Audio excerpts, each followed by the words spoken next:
মা সারা সন্তানের দুঃখ বুঝবে কে? পৃথিবীর মধ্যে মায়ের মতো কেউ হয় না।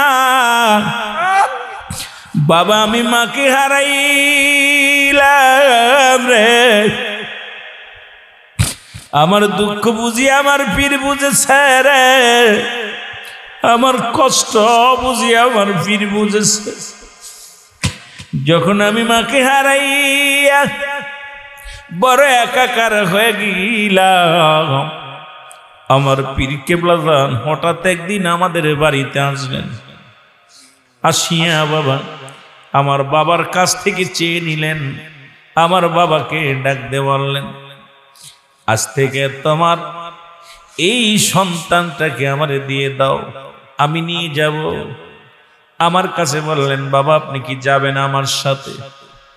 হুজুর বললেন, তাকায় দেখলাম, একবার যখন আমার পীরের দিকে তাকাইলাম, আমার মন বলে যেন আমি পৃথিবীর স্বর্গ রাজ্য খুঁজে পেয়েছি। দুনিয়ার সমস্ত দুঃখ আমার পীরের দিকে তাকাই আমি ভুলে গেছি। আমার মনে হলো চারিদিকে শান্তির হাওয়া বইতেছে। জোরে জোরে চিল্লায় বলেন সুবহানাল্লাহ। বাবা শুনে নাও, তোমার দাদু পীর আমার পীর কেবলা কি করলেন? আমার পীর কেবলা আমাকে নিয়ে গেলেন। দীর্ঘ 40টা বছর পীরের দরবারে গোলামি করলাম। কোন দরবারের মুরিদ আমরা ভালো করে শুনবেন বাবা। এই 10 বছর বয়সে গেলাম এনায়েতপুরের জমিনে, আমার পীর আমারে নিয়ে গেলেন। আমি একবার বাড়ি আসলাম, এবার বাবা মারা গেল, বাবা মারা গেল, দাদাও মারা গেল। আমার দাদা মারা যাওয়ার পর বাবাও মারা গেলেন, দাদিও মারা গেলেন। আমার আপন বলতে কেউ রইল না। আমি বড় একাকার হয়ে গেলাম বাবা। তবু আমি এতিম হই নাই, কারণ আমার আপন পীর দুনিয়ার মধ্যে জিন্দা। জোরে বলেন মারহাবা। দাদা হারাইলাম, আমি এতিম হই নাই রে। মা হারাইছি, এতিম হই নাই। বাবা হারাইলাম, এতিম হই নাই। দাদিরে হারাইলাম, এতিম হই নাই। যেদিন আমার মুর্শিদ, যেদিন আমি আমার পীরকে হারাইলাম, সেই দিন থেকে আমি সব হারাইয়া ফেলেছি রে। সেদিন থেকে পৃথিবীর মধ্যে আমি এতিম হয়ে গেছি। জোরে জোরে চিল্লায় বলা যাবে না আল্লাহু আকবার। জাকের ভাইরা, কথাগুলো বলার পিছে যদি কারণ না থাকে, আমি আজকে এই জন্য বলি, তরিকাতের মাহফিল হয়তো সময় পাবো না, শেষে কথা বলতে আমি শুরু থেকেই কথাগুলো বলে যাই। জাকের ভাইরা, হুজুর বললেন সবাই যখন বিদায় হয়ে গেল, আমার বাগের যত সম্পত্তি ছিল সব বিক্রি করলাম। বাড়ি আসিয়া আমার ভাগের জমা জমি যা কিছু ছিল সব কিছু বিক্রি করে দিলাম। বিক্রি করিয়া দিয়া আপন মুর্শিদের চরণে রাখলাম।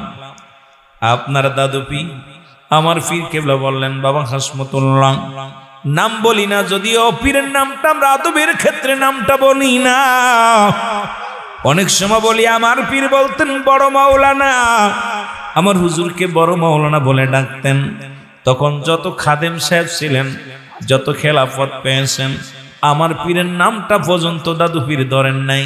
মাঝে মাঝে যদিও ডাকতেন, বলতেন না বাবা আমার বড় মাওলানা কই, কারণ আমার পীরকে কত ভালোবাসতেন। এই ভালোবাসার কোনো তুলনা হয় না। জোরে বলেন ঠিক কিনা?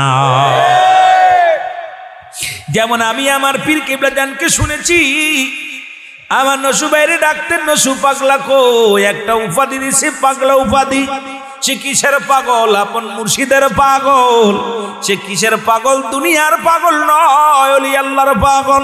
সে দুনিয়ার কোনো পাগল নয়, আমার পীর কেবলা জানের পাগল, তরিকাতের পাগল, মদিনাওয়ালার পাগল, আল্লাহর পাগল। এই পাগলদের সঙ্গে পাগলামি করো না। এই পাগলগুলো দুনিয়ার মুখাফেক্কি নয়, এই পাগলগুলো স্বয়ং মদিনাওয়ালা আল্লাহর ফোলা মুখাফেক্কি। জোরে জোরে চিল্লায় বলা যাবে না ঠিক কিনা? হুজুর বললেন, আমি আমার পীরের দরবারে সব কিছু নিয়ে দিলাম রে। কিন্তু আমার পীরের দরবারে 40টা বছর কাটাইলাম। সবচেয়ে বেশি কষ্ট দেয় আমারে, সবচেয়ে বেশি কষ্টের কাজ করি আমি। দরবার শরীফে সবচেয়ে কম খাবার দেয় আমারে, কষ্টটা করি আমি, খাবার দেয় অন্য লোকের। এত কষ্ট দেয় বাবারে, সকালবেলা সামান্য খাবার, রাত্রেবেলা সামান্য খাবার, যা খেয়ে আমার পেট ভরতো না। সকালে খানা খেয়ে পেট ভরতো না, রাতে যেটা দিত এটাও পেট ভরতো না। তবু আমার পীরের কদম আমি সারি নাই। এত কষ্ট করে, এত সাধনা করে আমি কাটাইলাম দীর্ঘ আমার পীরের কদমে। হঠাৎ পীর আমাকে হুকুম দিলেন, আসলাম আমি আট্টশিরি জমিনে। জোরে বলো মারহাবা, একটু জোরে বলো। ভাগ্য গুণে পাইলাম আট্টশিরি জমিন। ভালো করে শুনবেন বাবা, কেবলা জানের মুখের বাণী বলতেছি, আমার কোনো বানোয়াট গল্প না। হুজুরের মুখের বাণীগুলো আপনাদের শোনাইতেছি, কারণ ছোট্টবেলা থেকে আমি পীরের কদমে। যদিও সঠিকভাবে সব বলার সম্ভাবনা নাই, কারণ মায়ের পেট থেকে পড়েই দরবার শরীফে ক্লাস 1 থেকে লেখাপড়া করলাম বিশ্ব জাকের মঞ্জিলে, ওখান থেকে কামেল কমপ্লিট করলাম।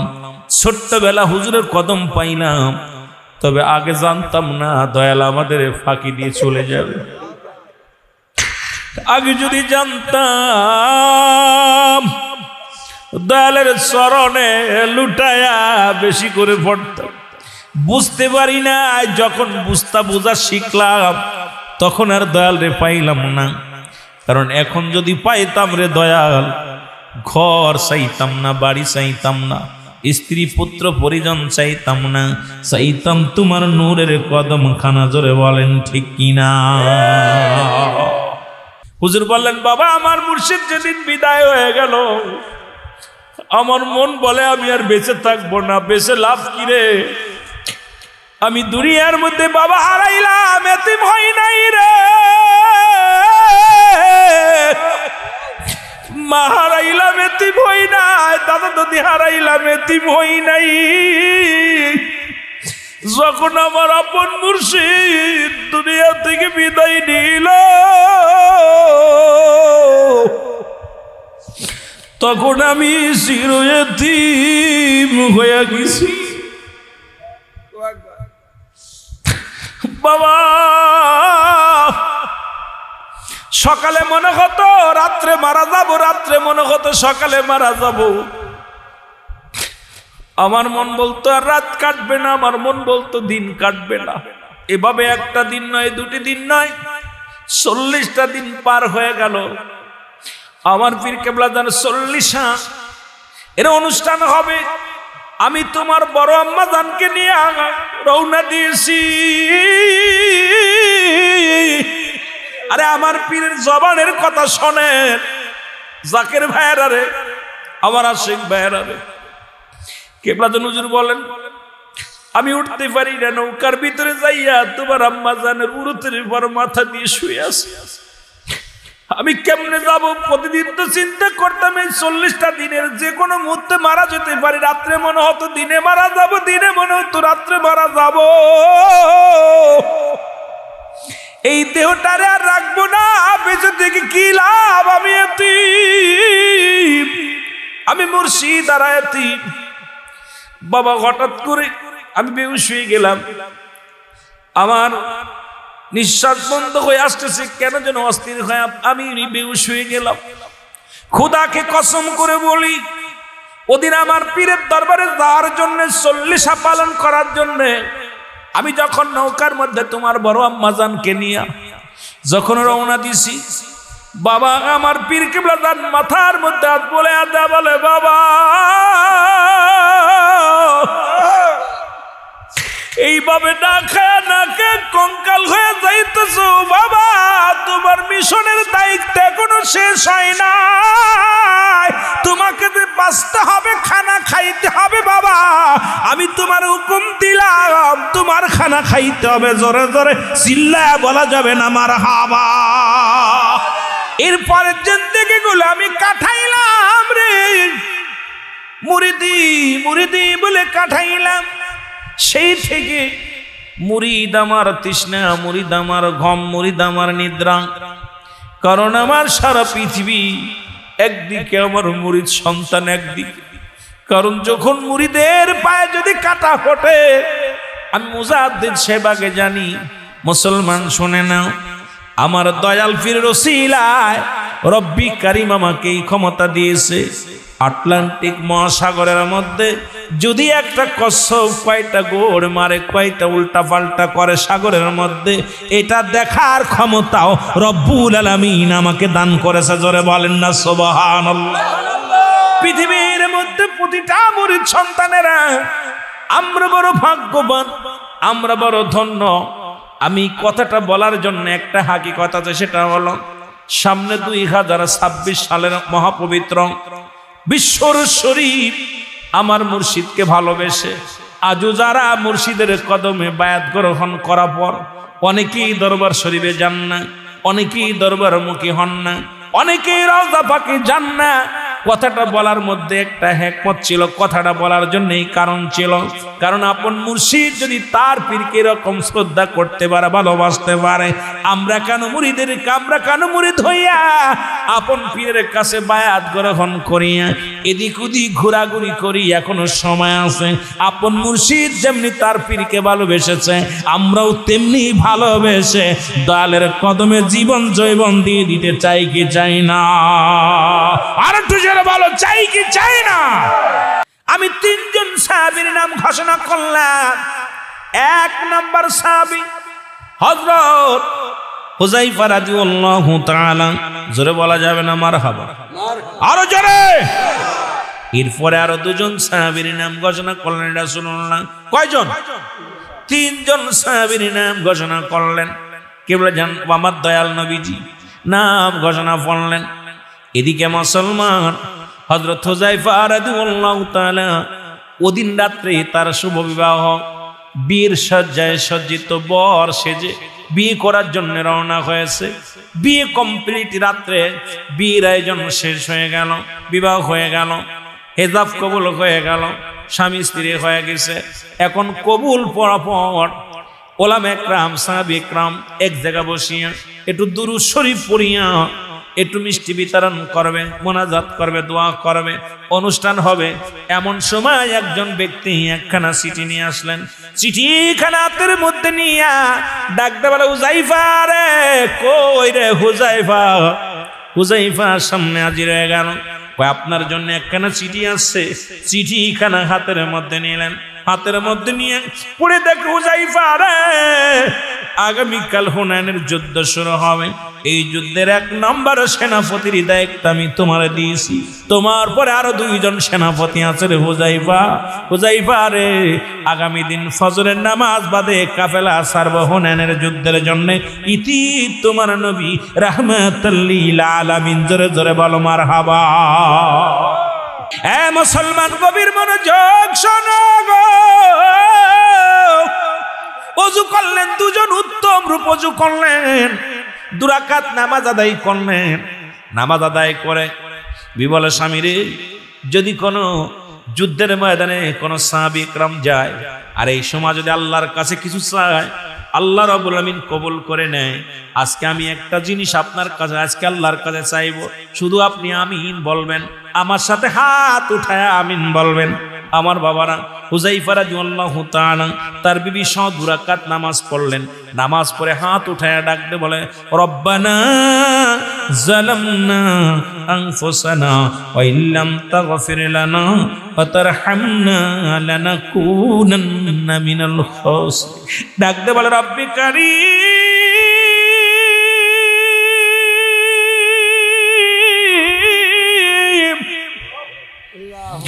আমার রাসূল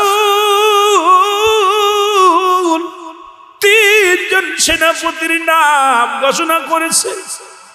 আমার স্বামী 1 নম্বরে। আল্লাহ, আমার স্বামী গাইতো শাহাদাতের বেলা পান করবে 1 নম্বরে। আল্লাহ, আমি বিধবা হয়ে যাব। গত রাত্রে আমাদের বিবাহ হয়েছে, আমিও স্বামীরে দেখি নাই, স্বামীও আমারে দেখে নাই। আল্লাহ, আমার স্বামীরে তুমি গাজী বানাইয়া আমার বুকে তারে ফিরায় দিও। সঙ্গে সঙ্গে হুযায়ফা রাদিয়াল্লাহু তাআলা হাত ছেড়ে দিছে। জোরে বলেন মারহাবা। স্ত্রী বলে, স্বামী রে কি করলেন? আরে এখন তো রব্বে করিম কবুল করে নিবে, আমি হাতটা নামাইলেন। বিবি রে তুমি মিছে মিছে দোয়া করো, আমার নবীজি আমারে 1 নাম্বার সেনাপতি বানাইছে, তারপরে আমার পরে আরো 2 জন আছে, নিশ্চিত আমি শাহাদাতের পেয়ালা পান করব। তুমি আমার জন্য, আমার রাসূল জান্নাতে যাওয়ার জন্য, আমার রাসূল ইসলামের জন্য কুরবানি হওয়ার জন্য আমার নাম যেহেতু 1 নাম্বার ঘোষণা করেছে রে বিবি, তুমি আমার বাঁচার জন্য কেন দোয়া করো? আমাকে গাজী হওয়ার জন্য কেন দোয়া করো? তুমি দোয়া করো আমি যেন সবার আগে যেন শাহাদাতের পেয়ালা পান করতে পারি, আমি যেন শহীদ হতে পারি। জোরে জোরে বলেন মারহাবা। বিবি বিবি চোখের পানি ছেড়ে কান্দার কয়ে, স্বামী রে আপনি বিয়ে না, আমি বড় এতিম হয়ে যাব, বিধবা হয়ে যাব। কয় স্বামী রে আমি দোয়া করি তুমি বেঁচে থাকো, হাসরের ময়দানে দেখা হবে, জান্নাতের মধ্যে মিলন হবে, জান্নাতের মধ্যে আমাদের বাসর হবে। বিবিরে বলিয়া রওনা হয়ে গেলেন। হুযায়ফার বিবি চোখের পানি ছেড়ে দিয়ে স্বামীর দিকে তাকায় রইলেন। যতদূর পর্যন্ত দুটি চোখে রাখি, যতদূর পর্যন্ত দৃষ্টিশক্তি যায়, হযরত হুযায়ফার বিবি তাকায় তাকায় শুধু চোখের পানি ছেড়ে কান্দে।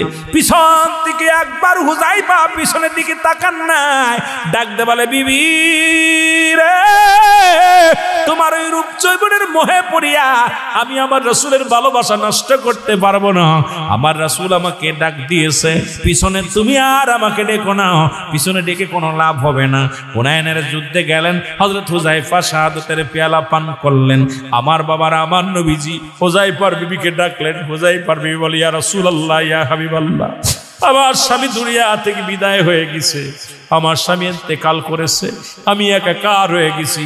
আমার রাসূল বলে, ও হুযায়ফার বিবি শোনো, তোমার হুযায়ফা জান্নাতের মধ্যে ঘোরাঘুরি করে, আমিও কথা বলার কথা দিলাম। হুযায়ফার বিবি শোনো, তুমি সতীত্ব রক্ষা করে পৃথিবীর মধ্যে যদি স্বামীর আমানত রক্ষা করে পৃথিবীর মধ্যে চলতে পারো, ইয়াউমাল কিয়ামতের ময়দানে তোমাদের দুজনের বাসর হবে জান্নাতের মধ্যে। আমার বাবারা, আমার বর্তমান যুগে আমার মা বোনেরা সেই স্বামীর আমানত নষ্ট করে দাও। 5টা আমানত যদি নষ্ট করো মুসলমান, তুমি জাহান্নামে যাবে। আবার মা বোনেরা শুনে নাও, অনেক আলোচনাগুলো করা যাবে না, সময় পাবো না। সবচেয়ে বড় 3টা আমানতদারি তোমার যুবক বাবারা যারা বিয়ে করেন নাই, নাম্বার 1 আমানত, 1 নাম্বার সতীত্বর আমানতদারি।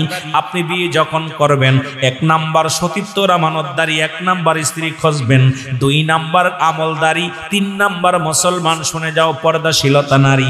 এই 3টা 4 নাম্বার মুসলমান শুনে নাও, সে বংশগত হওয়া লাগবে।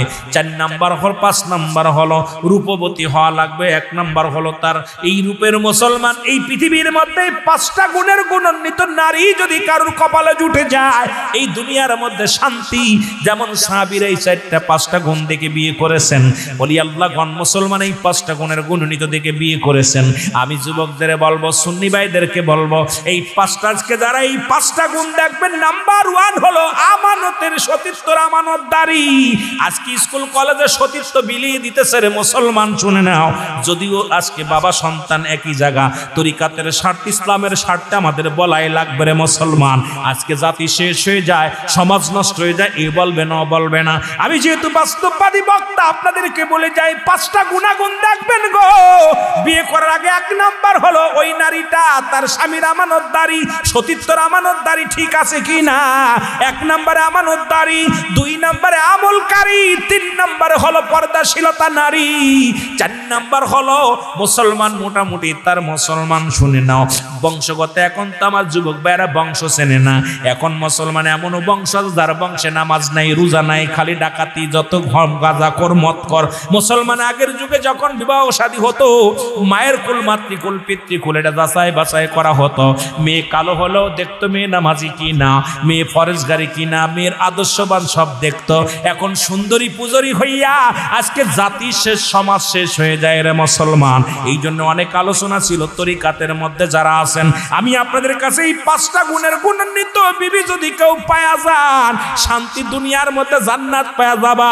1 নম্বরে ভালো করে লিখে নাও, 1 নম্বরে সতীত্বর আমানতদারি, 2 নম্বরে হলো আমলকারী নারী, 4 নম্বরে পর্দাশীলতা নারী, 3 নম্বরে পর্দাশীলতা নারী, 4 নম্বরে মুসলমান তার রূপগুণ যেটা আছে গুণাগুণ এইটা দেখবেন, 5 নম্বর হলো বংশ পরিচয়। এই 5টা গুণের গুণান্বিত যদি কোন নারী তোর কপালে জুইটা যায়, এই দুনিয়ার মধ্যে এত শান্তি পাবি রে, সুখ পাবি, যা কথা আর কি বলবো রে বাবা, সময় হয়ে গেছে আর আগাবো না।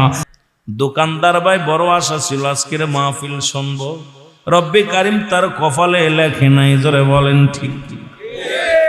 একজনের জানাজা শেষ, আর একজনের হয় নাই। ও মানুষ, কখন কার মালাকুল মউত আসবে? পৃথিবীর মধ্যে 3টা বিপদ। নাম্বার 1 হলো মানুষের মরণ, নাম্বার 2 হলো কবর, নাম্বার 3 হলো কিয়ামতের ময়দান। আজকে যিনি দুনিয়া থেকে বিদায় হয়ে গেলেন, 1 নাম্বার বিপদ। তো মুসলমান শোনো গো, রব্বে কারিম তারা দুনিয়া থেকে বিদায় করে দিল। এই যে দুনিয়া থেকে বিদায়ের পরে শুরু হয়ে যাবে কিয়ামত পর্যন্ত জগৎটা কবরের জগৎ, জোরে জোরে চিল্লায় বলা যাবে না আল্লাহু আকবার। এ বন্ধুগণ, বলে আমি আপনাদেরকে কোন কথা বলে যাই, শুরু থেকে এই জন্য বললাম 3টা বিপদ। নাম্বার 1 হলো মানুষের মরণ, নাম্বার 2 হলো কবর, নাম্বার 3 হলো মুসলমান কিয়ামতের ময়দান। আপনার জীবনের কি দাম আছে? এই মাইকেল হাম হলো মসজিদের মাইকেল। রুহুল আমিন সিদ্দিকী ইন্তেকাল করেছে, একটু আগে নামটা বলল, কে মারা গেছে? কথা রুহুল আমিন সিদ্দিকী।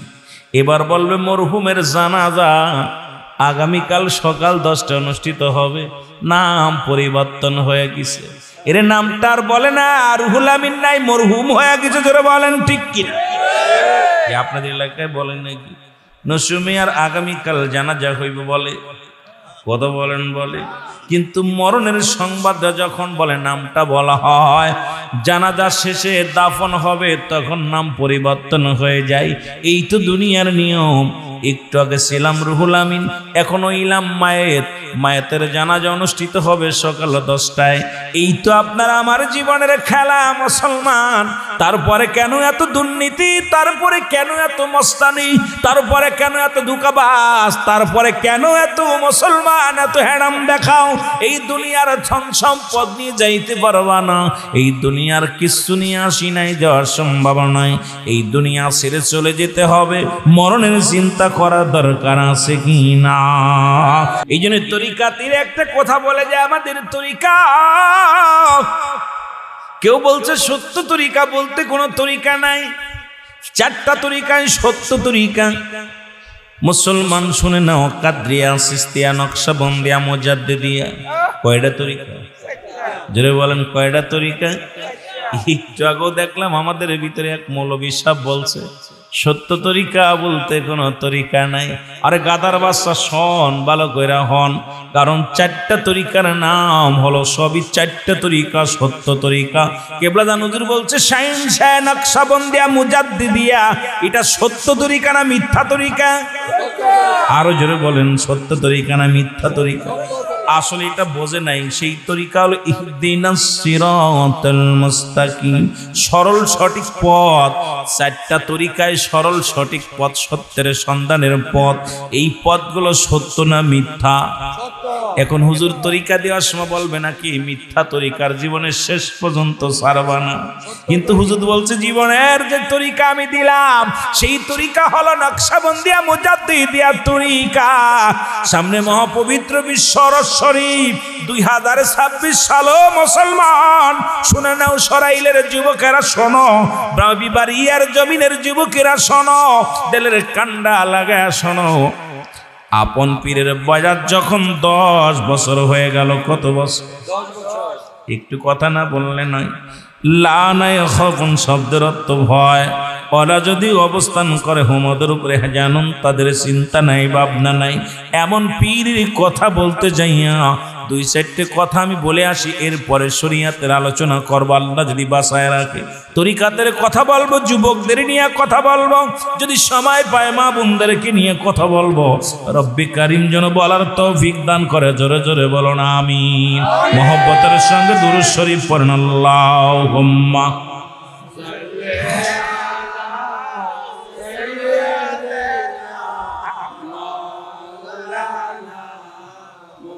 وعلى آل سيدنا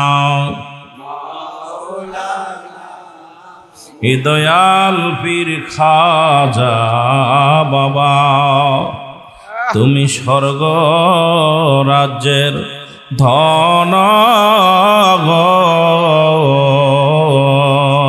দয়াল পীর খাজা বাবা, তুমি স্বর্গ রাজ্যের ধন, স্বর্গ রাজ্যের ধন গো বাবা, স্বর্গ রাজ্যে ধন গো বাবা,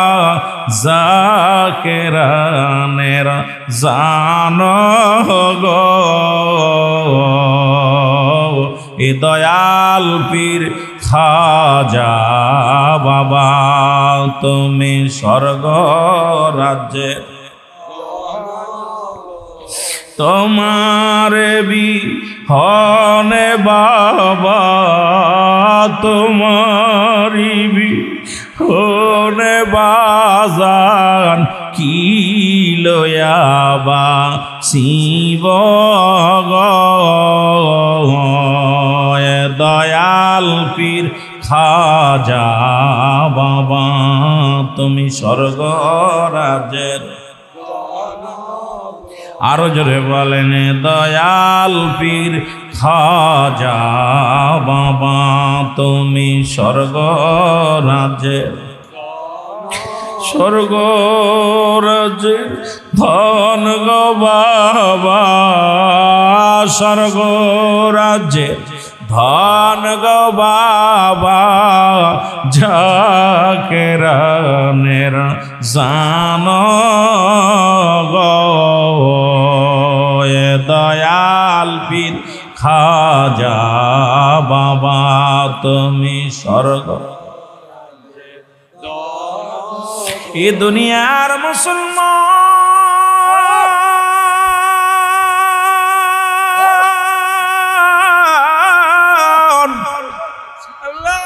কত ভালো বাসো বাবা, তোমার ভালোবাসা।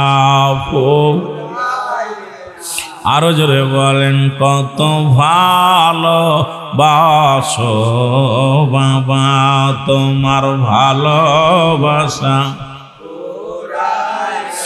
দেখলে তোমার নূর সিহারা, দেখলে তোমার প্রাণে দর জমানে না, কত ভালো বাসো বাবা, তোমার ভালো। সবাই চোখের পানি ছেড়ে কান্দেন আর বলেন কত ভালো বাসো বাবা, তোমার ভালোবাসা। আমার রাসূল যাকে ভালোবাসেন, মুর্শিদ যাকে ভালোবাসে, তার কবু নাই তুলনা, কত ভালোবাসো বান্ধব, তোমার ভালো। আরো জোরে জোরে বলেন কত ভালো বাসো বাবা, তোমার।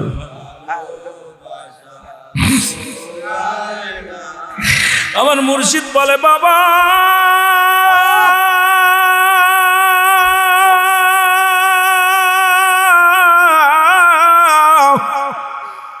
তোর ভালো লাগে তাই তো ভালোবাসি বারে বারে ও প্রিয় ছুটে আসি তোর ভালো লাগে তাই তো ভালোবাসি দয়াল বারে বারে তাই তো ছুটে দেখিতে তোমার ওই সাদ মুখানি যাবে সকল দুঃখ চলে এ আমারি দেখিলে ওই নূরের চাঁদের মুখখানি যাবে সকল দুঃখ যে আমার চলি তোরে ভালো লাগে তাই তো ভালোবাসি তোরে ভালো লাগে তাই তো ভালোবাসি তাই তো বারে বারে প্রিয় ছুটে আসি তাই তো বারে বারে প্রিয় ছুটে আসি আল্লাহুম্মা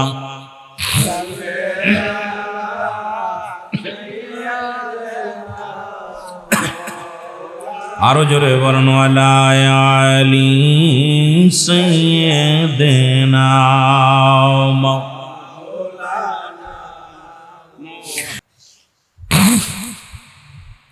আমি আমার ফিরের কথা কইতে গেলে আমার কলিজার মধ্যে ধৈর্য ধরতে পারি না খোদাকে কসম মিথ্যা যদি বলি আমার আল্লাহ গজব দিবে বুঝতাম না তো মাঝে মাঝে দৌড়ে হুজরা শরীফে যাইতাম হুজুর বইয়া থাকতো মানুষ দেখতাম এই মানুষগুলো কাতারে কাতারে দাঁড়াইয়া দাঁড়াইয়া হুজুরের কাছে নালিশ দিতাম আমরা তো বুঝতাম না দৌড়াই গেছি বেয়াদবি করছি ধাক্কা ধাক্কি করে ভিতরে ঢুকছি আবার চলে আসছি কিন্তু এখন বুঝি যে পীর কি রত্ন এখন বুঝি আগে বুঝতাম না এই জন্য হুজুর একটা কথা বলছে বাবা বুঝবেন যখন আমি থাকবো না তখন কত মানুষ মাথা ঠুকাইবে ওয়ালের সঙ্গে মাথা ঠুকায় ঠুকায় কানবে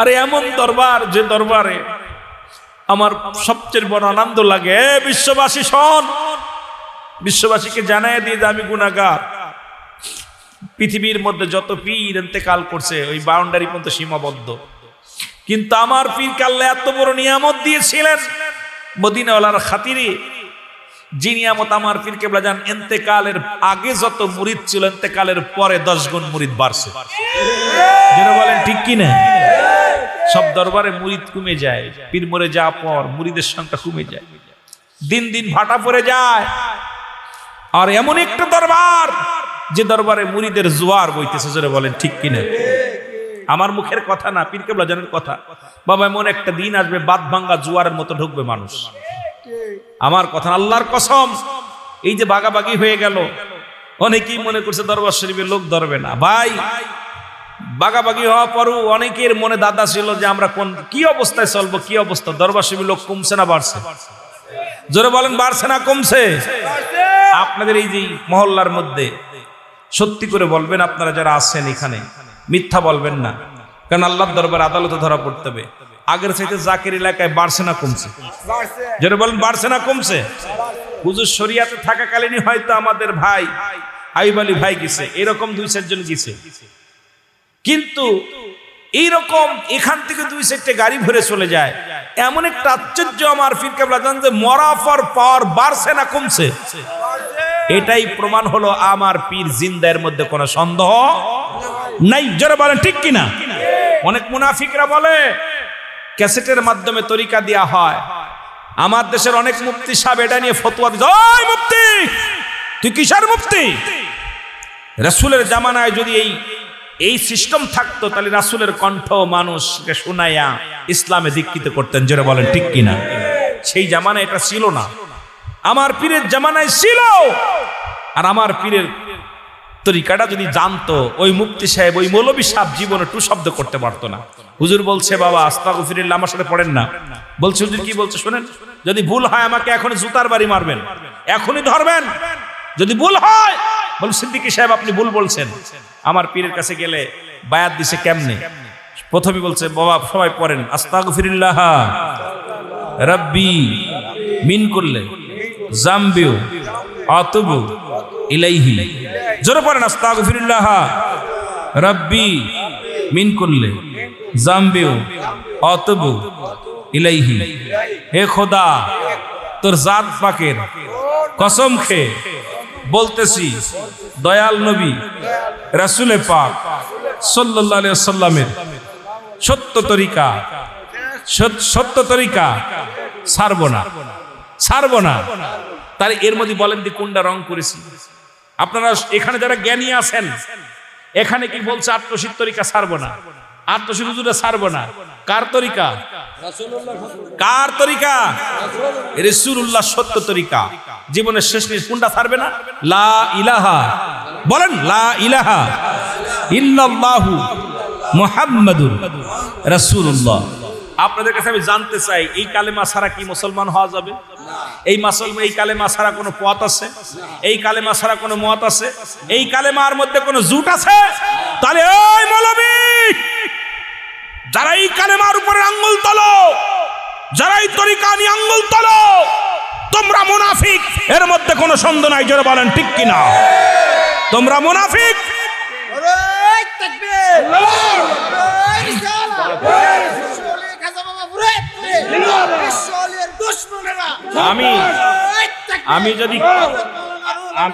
আমি যে কথাগুলো বলছি, এখানে যারা জ্ঞানী গুণী আছেন, আমার পিঠ ঠিক এভাবে দেয়নি তরিকা।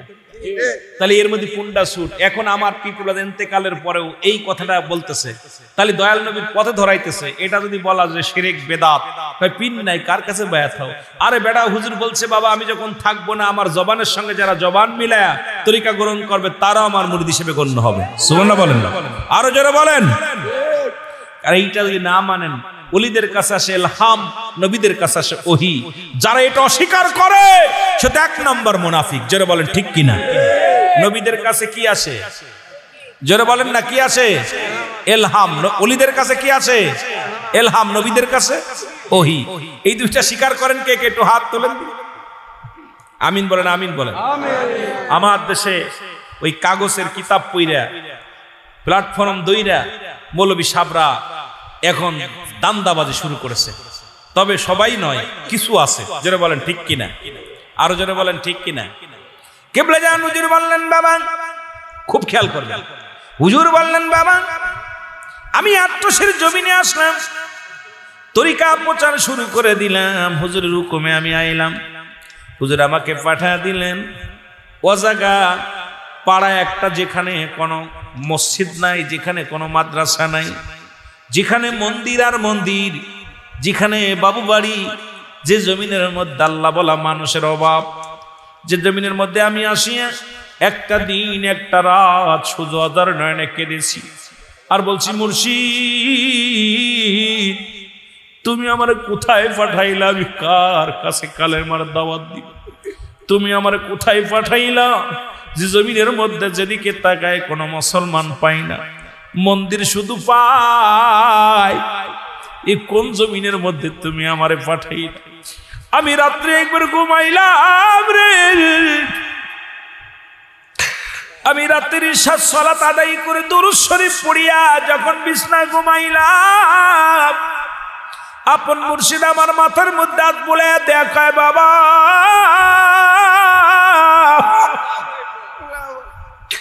বাবা গো, এমন একটা দিন আসবে বাবা, সেদিন আপনি এত পরিমাণ মুমিন মুসলমান পাইবেন, এমন পরিমাণ জাকির পাইবেন, পৃথিবীর মধ্যে এমন দরবার, বাংলার জমিনে এমন বড় দরবার আর কোথাও হবে না। জোরে জোরে চিল্লা বলা যাবে না মারহাবা?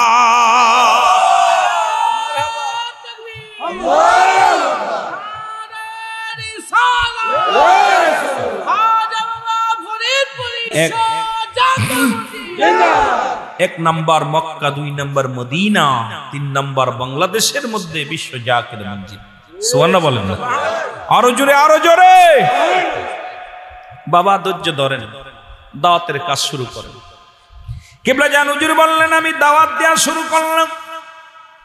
দিনে দিনে লোক কাজটা শুরু করলো। প্রথম জুম্মার নামাজে 3 জন মুসল্লি, কয়জন? তো আবার আমাকে ধরে আমি হলাম ইমাম, মুসল্লি হলো 2 জন, ঈদের জামাতের মুসল্লি 3 জন। কয়জন? কথা বলেন। এমন একটা জায়গা আসলাম, আজান পড়লে মানুষ মসজিদে যায় না, যায় ওরা মাঠে যায় লাঙ্গল নিয়ে। তখন এখনকার জামানায় লাঙ্গল পাওয়া যায় না, লাঙ্গল আর গরু নিয়ে আসেনি আপনাদের এলাকার মধ্যে? লাঙ্গল আর হাল বায়, যেটা গরুর গা, গরু 2টা গরু দিয়ে লাঙ্গল হাল বইতেন। হুজুর বলেন বাবা কষ্ট পাই না, মসজিদে আজান হয় আর মানুষ মাঠের দিকে রওনা হয়ে যায়, দাবিত হয়ে যায়। জুম্মার আজান হয়, মানুষগুলো মসজিদ দিকে না যায়, তারা মাঠের দিকে রওনা হয়ে যায়। বাবা মনে বড় কষ্ট নিয়ে দাওয়াতের কাজ শুরু করলাম। বাবা শোনো, একদিন হঠাৎ করে একটা টেলিগ্রাম আসলো, সেই টেলিগ্রামেরটা পড়ে দেখি রে আমার আপন মুর্শিদ আর দুনিয়ায় নেই। হুজুর বললেন আমি টেলিগ্রাম পাইয়া যখন পিয়ন আনি আমার হাতের মধ্যে দিল, আমি পড়ে দেখি আমার মুর্শিদ তোমাদের দাদু পীর,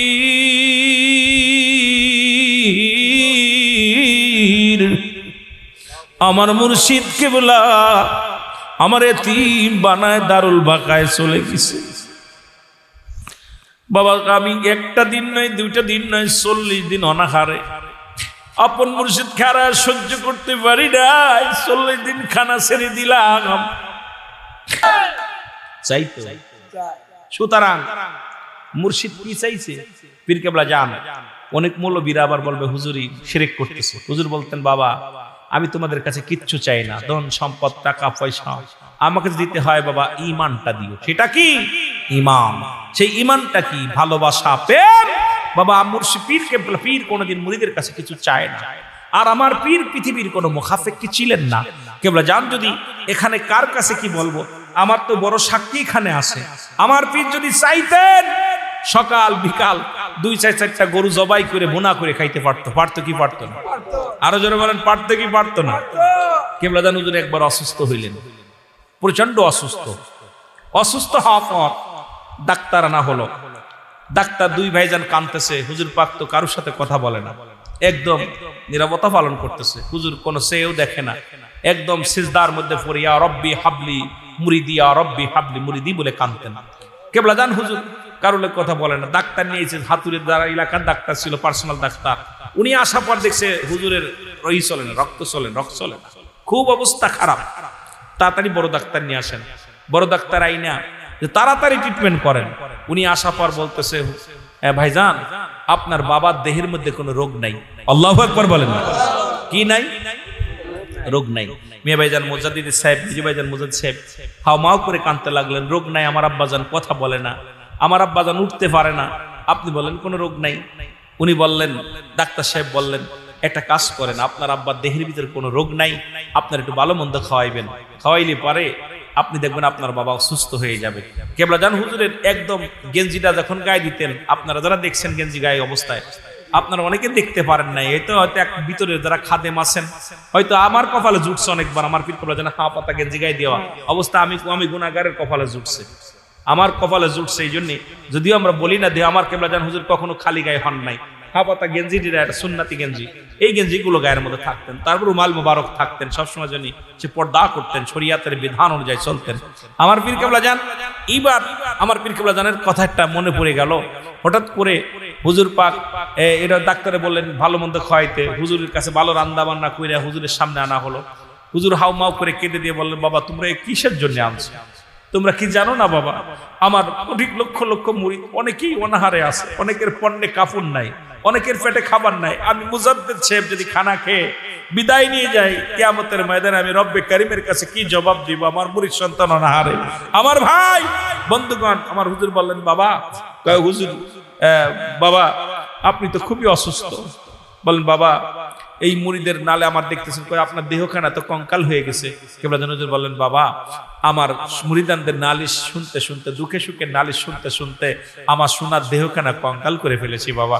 কারণ আমার এই যতক্ষণ পর্যন্ত খোদা তাআলার কাছে আমি আমার সন্তানদের নালিশ পৌঁছাতে না পারি, আমি মুজাদ্দিদ খানা খাই না, ঘুমাই নাই, এমন মুর্শিদ জগতের মধ্যে পাওয়া যাবে না। জোরে বলেন ঠিক কিনা?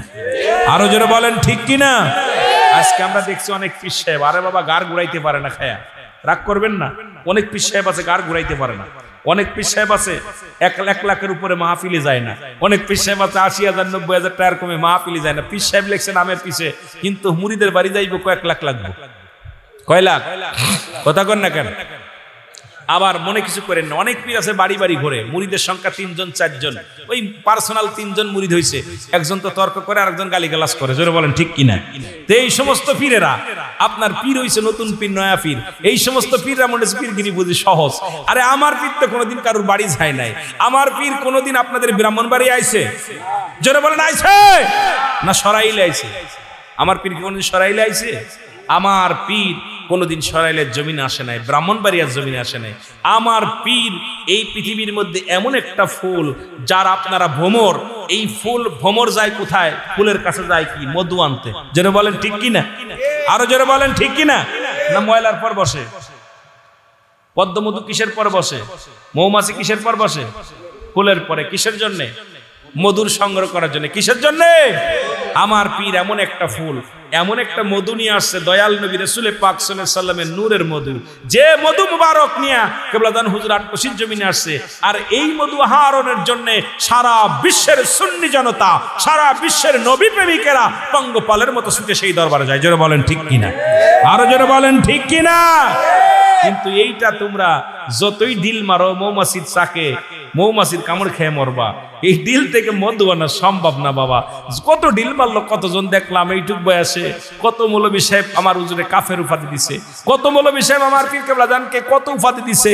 নসিহতের বিরোধিতা করতেছে, নসিহতে বললে আরে বেটা কখন কোন হালাতে ওলি আল্লাহ কোন কথা বলে এটা তুই কি বুঝতে পারবি রে বেটা? তোর সেই বুঝার জ্ঞান আছে? শরীয়তের জ্ঞান অর্জন করার পর ফটফট করে লাফাইতেছস, বড় মুফতি হইছস, বড় মুহাদ্দিস হইছস, বড় জ্ঞানী হইছস। অ্যারিস্টটল সক্রেটিস বই লেখা পর বলে নো তাইসেল, নিজেকে নিজে চিনতে হবে, মানারাফান নফস, নিজের নফসকে চিনতে হবে, কলবু সালিম, আত্মাকে পরিশুদ্ধ করতে হবে। তোমার মতো 2 টাকার মৌলবী যদি তুমি নসিহতের বিরোধিতা করো, তোমার মতো 2 টাকার মৌলবী ওলি আল্লাহদের ভুল ধরো, তোমার আমার মতো মৌলবীরা যদি ওলি আল্লাহদের সঙ্গে দুশমনি করে, তাহলে বোঝা যাবে তো নিজের তাকদীরে নিজে ফুকা লাগছে। জোরে বলেন ঠিক কিনা। আরো জোরে বলেন ঠিক কিনা। কত মৌলবী দেখলাম, আইলাম, কত পিছে পাইলাম, কিন্তু আমার বাবারা, আমার বয়স কম হয় নাই, যেহেতু 40 আপ করে পার করে ফেলেছি, ভয় নাই। 43-44 চলতেছে, মনে হয় বাচ্চা, আসলে বাচ্চা ওদেরকে বাচ্চা দেখছি, একদম ছোট্ট মানুষ। ওরা মনে হয় তখন এই 6-7 ছাত্র, ওই একটা তখন 8-7 পরে মনে হয়, ওই এখন 3 টাইটেল। তো ওদের আমার এক জায়গায় দাঁড়াইলে আমার ওদের সাথে বয়স কম, আসলে বয়স কম না, কারণ হলো দেখতে, কারণ আপন মুর্শিদ, মুর্শিদের কদমে যতদিন থাকছি, কত মৌলবী দেখলাম আইলো গেল, কত মৌলবী ভুল ধরার জন্য আসলো, কত মৌলবী কত কিছু করার জন্য আসলো। কিন্তু বাবা একটা জিনিস মনে রাখবেন, প্রাচীলে গুতা মারলে আপনার হাত ভেঙে যাবে, প্রাচীলের কিচ্ছু যায় আসে না। আমার মহান পীর, মহান বান্ধব এমন একটা প্রাচীল যেটা মদিনাওয়ালার সুগন্ধি নিয়া, মদিনাওয়ালার সত্য তরিকা নিয়ে আটশির জমিনে আসছে। আপনি আমি যতই ঢিল মারি না কেন কিচ্ছু যায় আসে না, ওই প্রাচীল থাকবেই কিয়ামত পর্যন্ত। জোরে বলেন ঠিক কিনা। আরো জোরে বলেন ঠিক কিনা। আপনার বিশ্বাস হলেও ভালো, না হলেও ভালো। আপনারা মুরিদের সংখ্যা গণেন, আমার মুরিদ 1000, আমার মুরিদ 3 জন, আমার মুরিদ 2 জন, আমার মুরিদ 3000, 1000, 5000। আরে আমার পীর কেবলাদান জীবন দশায় থাকতে তখন ছিল 3.5 কোটি মুরিদ। এখন মুরিদের সংখ্যা কত কোটি হয়েছে আল্লাহ ভালো জানে, আমরা বলতে পারবো না। শুধু আমার পীর কেবলাদান বাংলাদেশে নয়, অল গোটা বিশ্বের বুকে বিশ্ব জাকের মঞ্জিলের মুরিদ নাই বলতে গেলে কষ্ট হয়। জোরে বলেন ঠিক কিনা। 54টা রাষ্ট্রে ছিল মুরিদ আমার জানা মতো, আজ থেকে 3-4 বছর আগে। এখন নেতৃবৃন্দ জানে কত, আমরা তার এগুলো ভালো জানি না। তখন আমরা জানতাম 54টা রাষ্ট্রের মুরিদ আছে আমার পীর কেবলাদান। London, America, Kuwait, Japan, Bharat, America, আপনার জাপান টাপান দিয়া ইত্যাদি ইত্যাদি, মালয়েশিয়া দিয়া, এইরকম 54টা রাষ্ট্রের মুরিদ ছিল পীর কেবলাদানের। যেই রাষ্ট্রগুলোর আমার বাবারা এখন আরো বেশি হয়েছে, অনেক মানুষগুলো আসে, আমরা তাদের ভাষাও বুঝি না। আর আমার দরবারের বিশ্ব জাকের মঞ্জিলের মুরিদ আমার মনে হয় বাংলাদেশি প্রবাসী ভাইয়েরা যারা আছেন, প্রায় যে যত দেশে আছে আমার দরবারের মুরিদ 2 সেটটা আছে ইনশাআল্লাহ। জোরে বলেন ঠিক কিনা। আরো জোরে বলেন ঠিক কিনা। সুতরাং আমি এখনো বলি বাজান, সময় আছে। ব্রাহ্মণবাড়িয়ার আলেমরা এখনো আপনাদেরকে অনুরোধ করব, সেই মুর্শিদের দিকে আঙ্গুল তুলে তাকায়েন না, আপনাদের ক্ষতি নিজেরা ডেকেন না। আল্লাহ আপনাদের দয়া করুক। জোরে বলুন আমিন, আরো জোরে বলুন আমিন। ও তোমরা শোনো গমন দিয়া, তোমরা শোনো গমন, আমার দয়াল বাবা ডাকিতেছে, আয় রে জাকের তোরা, আমার খাজা বাবা ডাকিতেছে, আয় রে জাকের তোরা, তোমরা শোনো গমন দিয়া, তোমরা আমার দয়াল বাবা ডাকিতেছে, আয় রে জাকের তোরা, আমার দয়াল বাবা ডাকিতেছে। এর মদিনার পাগল বাবায় আইসে যাটো শীতে, আয় হায় মদিনার পাগল বাবা আইসে যাটো শীতে, নূরের নবী ধ্যানের ছবি তাহারি প্রেমেতে, হায় হায় নূরের নবী ধ্যানের ছবি তাহারি প্রেমেতে। তোমরা দেখো গো যায়া, আরে দেখো গো না যায়া, আমার খাজা বাবা ডাকিতেছে, আয় রে জাকের তোরা, আমার দয়াল বাবায় ডাকিতেছে,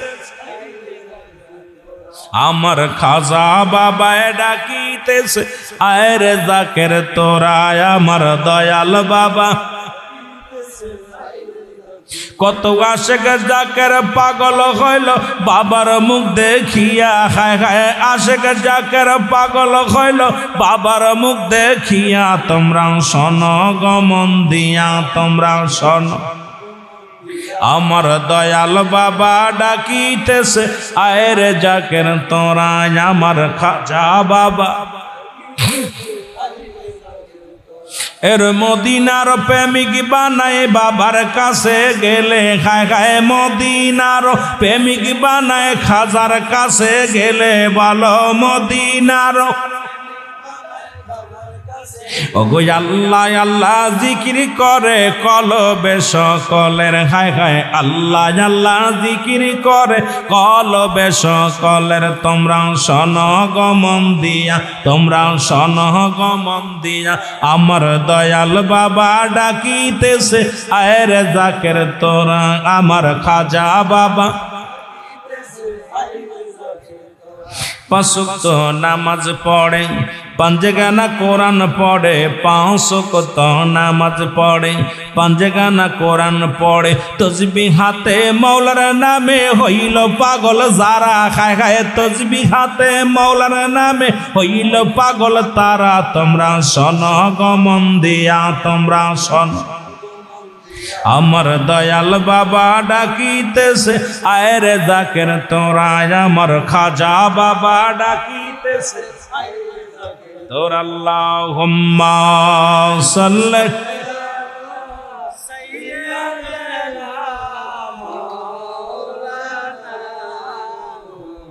ওয়া আলা আলি সাইয়্যিদিনা।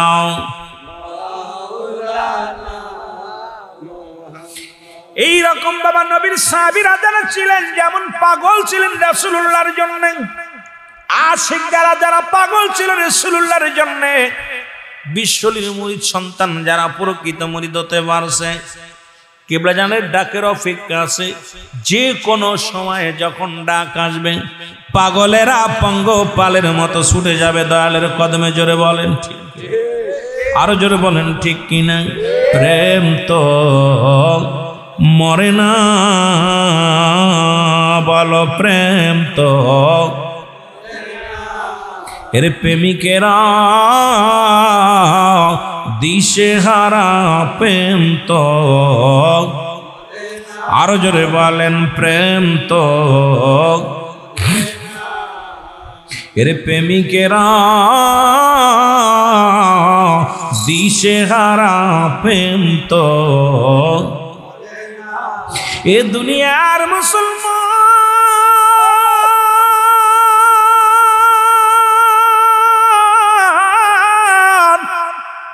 হঠাৎ একটা কথা মনে পড়ে গেল, রাসূল আকরাম সাল্লাল্লাহু আলাইহি ওয়াসাল্লাম সাহাবীদেরকে ডাকলেন।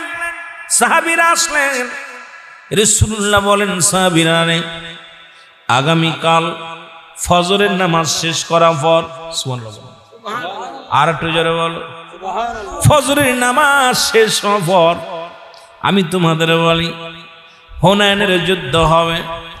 আর এই হুনাইনের যুদ্ধে আমি তোমাদের যাওয়ার জন্য অনুরোধ করলাম। 3 জন সাহাবীর নাম ঘোষণা করলেন। কয়জন? জোরে বলেন কয়জন? হ্যাঁ জোরে বলেন কয়জন? এটা রাসূলুল্লাহর প্রেমের মধ্যে ঢুকি অনেক লম্বা আলোচনা। বাবা 12:30 বাজতে চলল, কারণ একটার ভিতরে কমপ্লিট করা লাগবে। অনেক আলোচনা আগাইতে পারবো না, কারণ হুজুরের জীবনী নিয়ে যদি আমি আলোচনা সারা রাত বলি শেষ হবে না, আলোচনা শেষ করতে পারবো না। ছোট ভাই উনিও একটু বলেছে, আমি একটু বললাম। এখন শরিয়াতের কিছু কথা বলি, নবী প্রেমের কথা একটু বলি। না বললে বাবারা, আমার অনেক যুবক বাবারা প্রতিদিন তো শরিয়াতের ওয়াজ কতই করলাম, শরিয়াতের আলোচনা কতই না শোনাইলাম। আজকে তো তরিকাতের কথাগুলো বললাম, আপন পীরের কিছু দিক নির্দেশনা কথা বললাম। বাবারা আমার, এর জন্য অনেকের কষ্ট লাগবে, কিন্তু জাকের ভাইদের কলিজারা ঠান্ডা হয়ে যাবে। কারণ জাকের ভাইয়েরা, যার পিতা যার মাতা দুনিয়ার মধ্যে সন্তান, তার পিতার প্রশংসা শুনতেই ভালো লাগে। আবার যতই অন্যর বাবারা আমার বন্ধুরা আমার, সুতরাং আপন পীরের কথাগুলো যারা শুনছে তাদের মনে শান্তি লাগছে, অন্য মানুষের ভালো লাগে না লাগাটাই স্বাভাবিক ব্যাপার। জোরে বলেন ঠিক কিনা? রাসূলুল্লাহ বলেন, সাহাবীরা রে